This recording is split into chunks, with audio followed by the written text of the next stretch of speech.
இவ்வளவு தூரம் ஸ்டாலின் விமர்சிக்கிறீங்க, இதுவே வேற முதல்வராக இருந்திருந்தாங்கன்னா விஜய் அணுகிருக்கிற முறையே வேறையா இருந்திருக்கும்ல. என்ன பண்ணுவீங்க? தூக்கி உள்ள வச்சிருவீங்களா? முதல்வர் அதெல்லாம் வேற யார்கிட்டனா வச்சுக்கீங்க. இந்த விளையாட்டெல்லாம் உள்ள வச்சுட்டு எல்லாம் பாத்துக்கிட்டு இருப்பான்னு நினைக்கிறீங்களா? தமிழ் வணக்கம் அனைவருக்கும், புது சரித்திரம் இனி பிறக்கும், போர் துவக்கம் யார் தடுக்கும், இது நடக்கும். என்ன பண்ணிருப்பீங்க? அணுகிருக்க முறை வேறன்னு ரவுடியா நீங்க? அண்ணல் அம்பேத்கர் வகுத்து இருக்கக்கூடிய அரசியல் என்ன? யாரு நீங்க? யாரு உங்க அப்பா வகுத்த சட்டமா இது? இல்லாமல் செல்லும் வரை துப்பார்க்கு துப்பாய தூவும் மழை. இது யார் போட்ட சட்டம்? இது யார் அப்ப போட்ட சட்டம்? இதெல்லாம் சொல்றதுக்கு இதெல்லாம் வேற மாதிரி கொண்டு போயிடும். இதெல்லாம் வேற மாதிரி கொண்டு போயிடும். இந்த பேச்செல்லாம் வேற எங்கேயாவது வச்சுக்கணும்.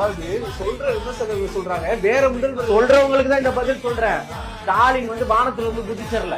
நான் வரேன். வக்கு இல்லாதவங்கள நீங்க உட்காந்து பேசலாமா? யாரு பேசணும் அவனுக்கு வர சொல்லுங்க, உட்கார வச்சு பேசுவோம். உண்மையான தைரியம் தில்லும் இருந்தா வர சொல்லுங்க.